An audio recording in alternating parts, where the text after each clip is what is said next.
Welcome back. আশা করি সবাই ভালো আছেন। রিয়াক্ট জেএসের এটা হচ্ছে দ্বিতীয় ক্লাস। প্রথম ক্লাসে আমি দেখিয়েছিলাম রিয়াক্ট জেএস কীভাবে এনভায়রনমেন্ট সেট আপ করতে হয় এবং একটা প্রজেক্ট তৈরি করতে হয়। সেই সাথে রিয়াক্ট জেএসের একটা ইন্ট্রোডাকশনও দিয়েছিলাম যে আসলে রিয়াক্ট জেএস কী।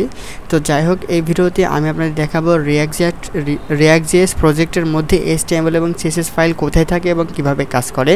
তো চলুন শুরু করি। গত ভিডিওতে যদিও আমি দেখিয়েছিলাম যে রিয়াক্ট জেএসের একটা প্রজেক্ট কীভাবে তৈরি করতে হয়, এই ভিডিওতে আমি আবারও একটু অল্প সময়ের মধ্যে দেখিয়ে দিব যাতে করে আপনাদের একটা প্র্যাকটিস হয়ে যায়। তো রিয়াক্ট জেএসের প্রজেক্ট তৈরি করতে হলে আপনারা চলে আসবেন সরাসরি ভিট ওয়েবসাইটে। আপনি রিয়াক্টের ওয়েবসাইটেও আসতে পারেন, তারপরে লার্ন রিয়াক্টে ক্লিক করবেন, দেন ইনস্টলেশনে ক্লিক করার পরে এখানে দেখতে পাচ্ছেন যে ক্রিয়েট এ রিয়াক্ট অ্যাপ্লিকেশন। আপনি এভাবেই করেন, আমি গত ক্লাসে এভাবে দেখাইছিলাম। দেন এই পেজে আসার পরে একটু নিচে চলে আসবেন, আসার পরে এখানে ভিট আছে, ভিটে ক্লিক করবেন। তো ভিটে ক্লিক করলে ভিটের ওয়েবসাইটে চলে আসবেন, দেন এখান থেকে গেট স্টার্টে ক্লিক করবেন। গেট স্টার্টে ক্লিক করলে একটু নিচে আসবেন, আসার পরে দেখতে পাচ্ছেন যে এখানে NPM এর একটা প্রম্পট পাবেন। এই প্রম্পটটা কপি করবেন। কপি করার পরে যেটা করবেন যে আপনার একটা ফোল্ডার তৈরি করে নেবেন। তো আমি এখানে একটা ফোল্ডার তৈরি করে নিচ্ছি। ফোল্ডারের নাম দেবো হচ্ছে CLA ক্লাস 2। তো ক্লাস 2 দেওয়ার পর আমি এটার মধ্যে চলে আসলাম। এই ফোল্ডারের মধ্যে আসার পরে আমি এখন ফাইল পাতে ক্লিক করার পরে CMD লিখে ইন্টারে ক্লিক করলাম। ইন্টারে ক্লিক করলে আমাদের কমান্ড লাইন হচ্ছে ওপেন হয়ে গেছে। দেন এখানে আমরা ক্লিক করব, কোড লিখবো। কোড লেখার পরে স্পেস দেন ডট লিখে দেন ইন্টার করব। তাহলে কি হবে, এই ফোল্ডারটা আমাদের VS কোডে ওপেন হয়ে যাবে। দেন ওপেন হওয়ার পর এখন আমাদের টার্মিনাল ওপেন করতে হবে। তো টার্মিনাল ওপেন করার জন্য 3 ডটে ক্লিক করব, টার্মিনাল থেকে নিউ টার্মিনাল। তো এখানে আমাদের টার্মিনালে ওপেন হয়ে যাচ্ছে, একটু ওয়েট করি। টার্মিনাল ওপেন হয়ে গেছে। তো এখান থেকে আমরা যেটা করব, ওই কমান্ডটা পেস্ট করলাম অ্যান্ড দেন এখান থেকে ইন্টারে ক্লিক করলাম।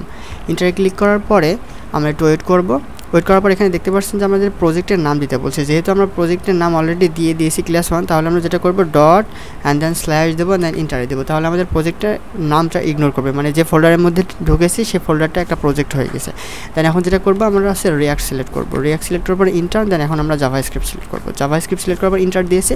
এখন আমাদের যেটা করতে হবে NPM install ইনস্টল লিখলাম। দেন এখন আমাদের NPMটা ইনস্টল হবে, অনেকগুলো প্যাকেজ ডাউনলোড হবে। তো এখানে বেশ কিছু সময় লাগে। আমি নেট স্পিডের উপর নির্ভর করে আমি একটু স্কিপ করছি। দেন ইনস্টল হওয়ার পরে বা প্যাকেজগুলো ডাউনলোড হওয়ার পরে আমি আবার আসতেছি। তো কিছুক্ষণ ওয়েট করার পর আমাদের প্যাকেজগুলো ডাউনলোড হয়ে গেছে। এখন আমাদের এই প্রজেক্টটা রান করতে হবে। তো রান করার জন্য দেখতে পাচ্ছেন যে এখানে একটা কমান্ড দিয়েছে। এই কমান্ডটা আমরা কপি পেস্ট করতে পারি অথবা টাইপ করতে পারি। তো আমি টাইপ করি, কপি পেস্ট করতে গেলে একটু ঝামেলা হতে পারে। NPM run dev, সরি আমি একটু ভুল করেছি, NPM run dev। দেন এবার ঠিক আছে। এবার যেটা করবো, আমরা লোকেশনের পর আসবো, দেন এখানে ফলো লিঙ্কে ক্লিক করবো। দেন আমাদের প্রজেক্টটা একটা ব্রাউজারে, আমাদের ডিফল্ট ব্রাউজারে ওপেন হয়ে গেছে। দেন আসার পর আমি যদি এখন এখানে ক্লিক করে দেন এখান থেকে যদি আমি ইনস্পেক্টে যাই, ইনস্পেক্টে যাওয়ার পরে আমরা এটা কেটে দিই। তো ইনস্পেক্টে যাওয়ার পর দেখতে পাচ্ছেন যে HTML এর একটা ডকুমেন্ট, কিন্তু আমরা এর আগে যে অ্যাপ দেখাইছিলাম, মানে এগুলা যেটার মধ্যে আছে, আমি যদি ভিজুয়াল স্টুডিও কোডে যাই, দেন যাওয়ার পরে দেখতে পাচ্ছেন যে সোর্সের মধ্যে থেকে app.jsx যাওয়ার পরে এখানে আমরা এই যে রিয়াক্ট প্লাস হচ্ছে vit.react, এখানে যদি আমরা লিখি হ্যালো ওয়ার্ল্ড লিখলাম। দেন তারপর এখানে আসলাম, দেখতে পাচ্ছেন যে হ্যালো ওয়ার্ল্ড চেঞ্জ হয়ে গেছে। কিন্তু আমরা এখানে দেখতে পাচ্ছি যে এখানে HTML ফাইলের মধ্যে কিন্তু হ্যালো ওয়ার্ল্ডটা চলে আসছে। এই যে বডির মধ্যে হচ্ছে একটা ডিভ আছে, ডিভের মধ্যে কিন্তু চলে আসছে। কিন্তু এই জায়গায় কিন্তু HTML এর কোনো সিটে ফোটাও নেই, HTML এর কোনো HTML এর যে বলা টেমপ্লেট কিছুই নেই। কিন্তু এটা হচ্ছে কীভাবে, আসলে HTML ফাইলটা আছে হচ্ছে এই জায়গায়। আমরা যে HTML ফাইলটা ওপেন করে HTML এর মধ্যে দেখতে পাচ্ছেন যে একটা ডিভ নামে ডিভ আছে, যার আইডি হচ্ছে রুট দেওয়া। তো আমরা এখানে যদি খেয়াল করি, ইনস্পেক্টে আসার পরে দেখতে পাচ্ছেন যে এই যে একটা ডিভের না আইডি কিন্তু রুট দেওয়া। তো এখন হয়েছে কি, এই যে এটার সাথে আমাদের কী করা আছে, এটার সাথে এই রুটটা কোথায় থেকে আসতেছে, এই রুটটা হচ্ছে এই ডিভকে কল করা হয়েছে। দেখেন ওই যে আমরা যদি একটা কম্পোনেন্টে যাই, এগুলো মূলত একটা কম্পোনেন্ট, যেগুলো একটা JSX লেখা আছে, এগুলো একটা কম্পোনেন্ট সম্পর্কে আমরা পরে আরও বিস্তারিত জানবো। তো এই যে আপনার সোর্সের মধ্যে main.jsx এই ফোল্ডারে যাব। এই ফোল্ডারে যাওয়ার পর দেখতে পারবেন যে create root document.get element by id, মানে একটা ফোল্ডারকে একটা আইডিকে get element by আইডি করে খোঁজা হচ্ছে বা ধরা হচ্ছে। তারপর দেখতে পাচ্ছেন যে রুট, ওই আইডিকে মূলত ধরা হয়েছে। তো আমরা হচ্ছে এই app.jx এর মধ্যে যা কিছু লিখবো সব কিছু ওই HTML ফাইলের এই যেখানে দেখতে পাচ্ছেন এখানে HTML ফাইলের এই root div এর মধ্যে চলে আসবে। তো এখানে দেখতে পাচ্ছেন তো আমরা তো লিখলাম হচ্ছে main.jsx এ। তো এখানটা আমরা app.jx এর মধ্যে কিভাবে আসছে আমি একটু খেয়াল করে দেখেন। এখানে দেখতে পাচ্ছেন যে ওইটাকে সিলেক্ট করেছে, করার পরে রেন্ডার করছে। রেন্ডার করে দেখেন যে এই যে অ্যাপ একটা কম্পোনেন্ট, এই অ্যাপটাকে এখানে হচ্ছে ইনপুট করেছে। যে দেখেন ইনপুট কিভাবে করেছে, দেখেন অ্যাপ, এই দেখেন ইনপুট অ্যাপ ফ্রম app.jsx, মানে এভাবে ইনপুট করে। কিভাবে ইনপুট করতে হয়, কিভাবে এক্সপোর্ট করতে হয় সব কিছু নিয়ে আলোচনা করব যখন কম্পোনেন্ট তৈরি করব তখন। জাস্ট এখন দেখেন যে এখানে ইনপুট করা হয়েছে অ্যান্ড দেন এই যে app.jsx এর মধ্যে এখানে যদি আপনি নিচে যান তাহলে দেখতে পারবেন যে এখানে হচ্ছে এক্সপোর্ট করা হয়েছে, এখান থেকে এক্সপোর্ট করা হয়েছে এবং main.jsx এ ইনপুট করা হয়েছে। এবং ইনপুট করে কি করা হয়েছে, ওই যে আপনার root div আছে যে HTML ফোল্ডারের মধ্যে সেটা এখানে ঢুকায় দিয়েছে। এখন হচ্ছে HTML ফোল্ডার তো কীভাবে কাজ করে বুঝলাম, কিন্তু এখন CSS ফোল্ডার কীভাবে কাজ করে চলুন দেখি। তো এখন দেখতে পাচ্ছেন যে এখানে কিন্তু কিছু CSS এর কাজ করানো আছে। আমি যদি এখন আমি আছে app.jsx এর মধ্যে আসলাম, আসার পরে এখানে দেখতে পাচ্ছেন যে ইনপুট কি করা আছে, app.css নামে একটা ফোল্ডারকে বা একটা কম্পোনেন্টকে ইনপুট করা আছে। তো এই যে দেখতে পাচ্ছেন যে এই সোর্স ফোল্ডারের মধ্যেই app.css আছে। এই app.css এর মধ্যে এই CSS ফোল্ডারের মধ্যে হচ্ছে লেখা আছে CSS। এই CSS এখানকার CSS চলে যাচ্ছে আপনার JSX এর এই এখানে চলে যাচ্ছে। তো আমরা একটু CSS লিখব, কিভাবে কাজ করে সেটাও দেখব। তাহলে তার জন্য যেটা করা লাগবে, আমার এখানে যা আছে সবগুলো আমরা কি করব, কেটে দেব।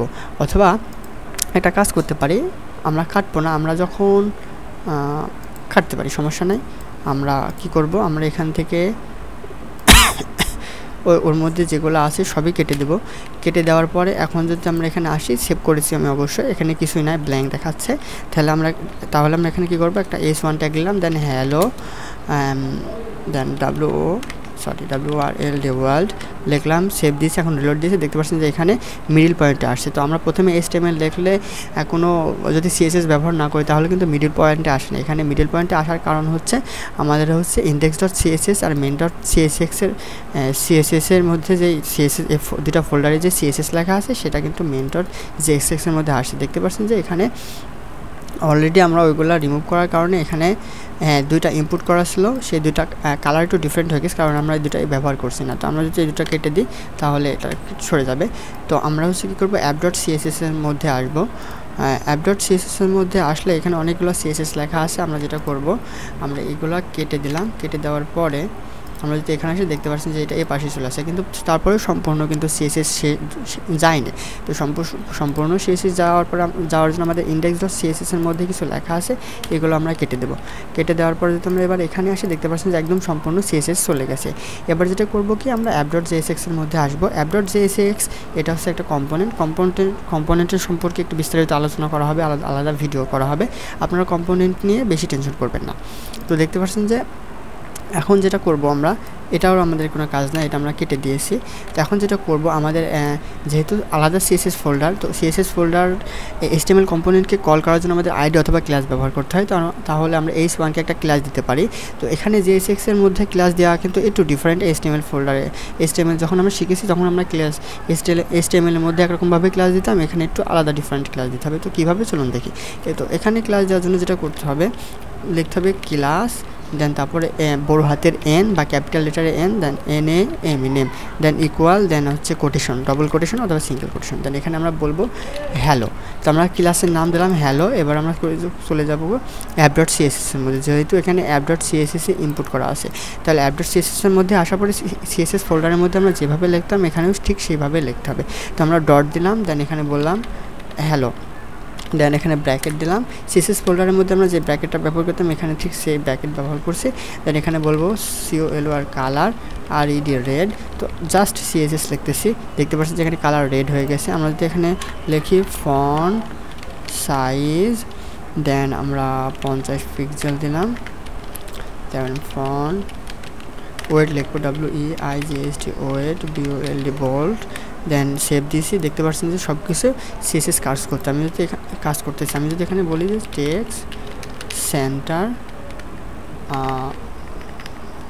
টেক্সট অ্যালাইন সেন্টার, তো টেক্সট এলাইন অ্যালাইন সেন্টার, দেন সেভ দিলাম। দেখতে পাচ্ছেন যে এটা সেন্টারে চলে আসছে। তো আই হোপ এই ভিডিওর মাধ্যমে আমরা আপনাদের বোঝাতে সক্ষম হয়েছি যে একটা React.js এর এক প্রজেক্টের মধ্যে HTML এবং CSS এর ফাইল কিভাবে কাজ করে। তো সুস্থ থাকবেন, ভালো থাকবেন, দেখা হবে আবার পরবর্তী ভিডিওতে নতুন কোনো টপিক নিয়ে।